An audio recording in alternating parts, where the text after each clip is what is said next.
The furnace behind me is 33 years old. I was but a wee little 2-year-old lad when it was installed, and the world was still marveling over the technological prowess that is the Nintendo Game Boy.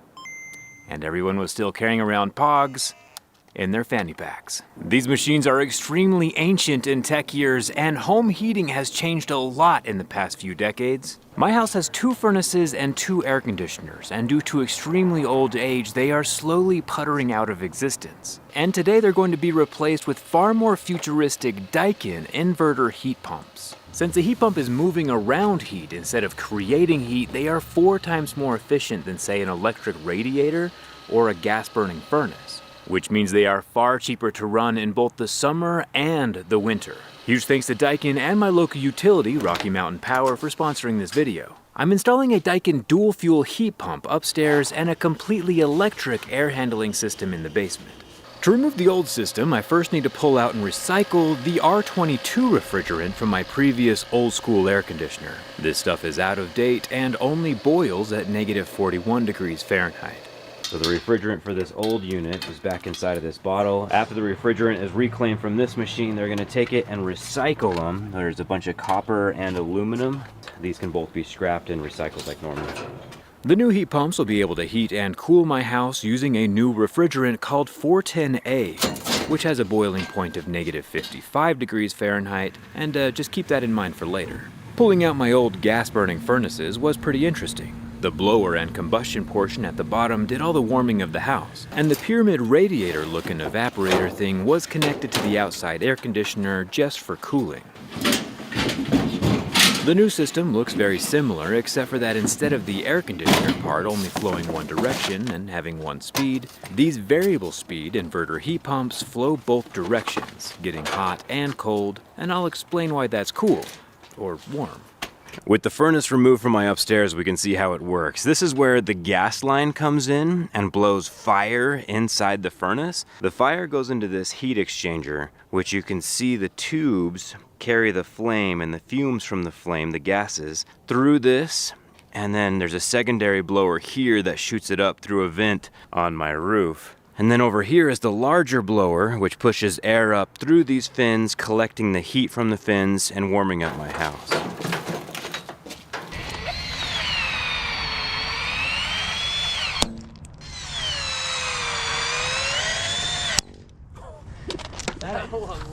With my old furnace, this was the exhaust. You can kind of see the residual dirt and stuff from the burning fuel.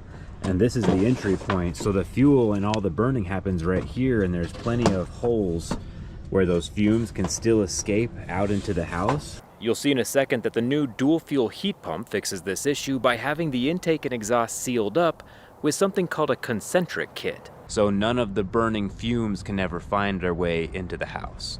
All the air from in the house will come up through here and shoot out, and then all the fresh air from outside will come in through here and go back in. The metal stands help keep the heat pump elevated so air can keep flowing through the system even if there's a lot of snow on the ground.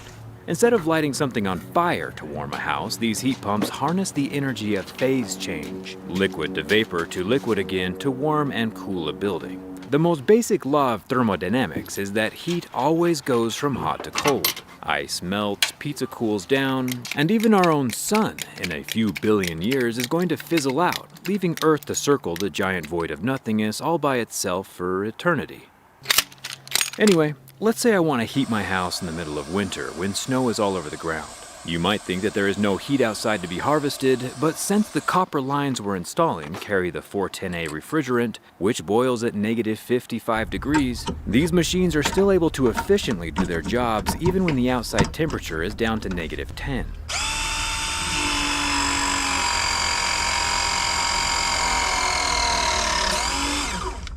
Some heat pumps can function at even lower temperatures than that, but I live in Utah and not the North Pole. The liquid refrigerant travels outside into the frigid air and boils, turning into a vapor while collecting heat energy during that phase change. To us, winter weather feels blisteringly cold, but to 410A refrigerant, winter weather feels like a frying pan, vaporizing it instantaneously.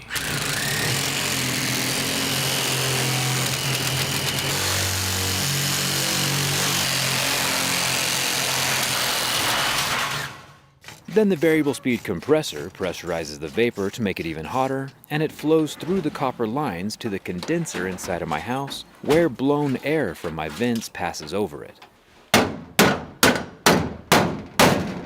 The refrigerant warms up that air while losing its heat and turning back into a liquid, where it repeats the whole process all over again in a closed loop. Steam carries more heat energy than liquid does, just like liquid carries more heat energy than ice. So we have the intake, the blower, the furnace, the evaporator coil for the AC. And the actual furnace component, where it's burning the fuel, has its own intake and its own exhaust. But this intake and this exhaust are not connected with the house air. They're fully going up through the roof into the concentric kit.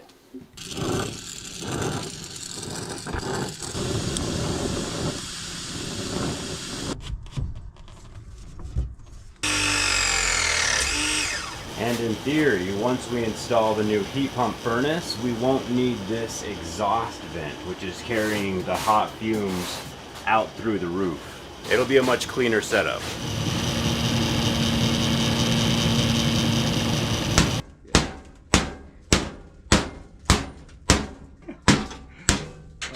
There you go. Now it breaks. Yeah. Gotta love it. We're able to move captured heat from outside my house to inside my house by manipulating the refrigerant phase changes. If we want to cool down the house, we just flip the direction of that refrigerant so that it vaporizes inside the house, capturing heat from the circulating air, and transports it outside instead.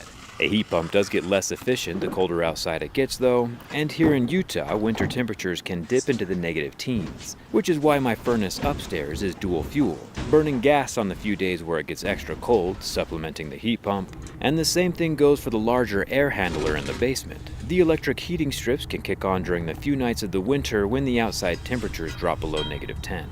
You can see the directional airflow on the back. The air is going to pass through the warm coils, which then heats up the house without using gas. Remember though, these heat strips only turn on in emergencies or when the temperature outside drops below negative 10 degrees, because the heat pumps outside are so much more efficient than these wires and we prefer to use those. We aren't burning any fuel to make heat, we're just moving heat around with a compressor and electricity, all thanks to the phase changes and the super low boiling point of 410A. Refrigerators and air conditioners both use the same science, but usually just in one direction. I've been using this setup for about 2 months now, all through a super cold December and January, and the biggest difference that I've seen between these heat pumps and my old gas-powered furnace is that the Daikin heat pumps basically trickle heat into my house consistently, where the gas-powered furnace would blast air into my house periodically. That took a bit of getting used to, that the heat pumps just run more often, constantly moving air throughout my house. I mean, they're quiet on the outside, but my previous furnace would just blast air into my house in large doses. It's just different ways of doing it. And that's also part of the efficiency thing. A slow and steady walk is more efficient than powerful bursts. With heat pumps being so much more efficient than anything else out there, there are a lot of government incentives and state rebates that help with the installation costs. And there are even some federal rebates on a national level that can offer up to $8,000 off new heat pump systems for qualifying homes. And since they are always constantly changing, my local utility, Rocky Mountain Power, has a list of them on their website that they keep updated. I'll leave a link for that down in the description. And I went with Daikin heat pumps because they've been around for almost 100 years and are the #1 global brand for air conditioning and have a 12-year warranty. So if you hit that subscribe button, we can check back in another 30 years to see how these hold up to the test of time. Thanks a ton for watching, and I'll see you around.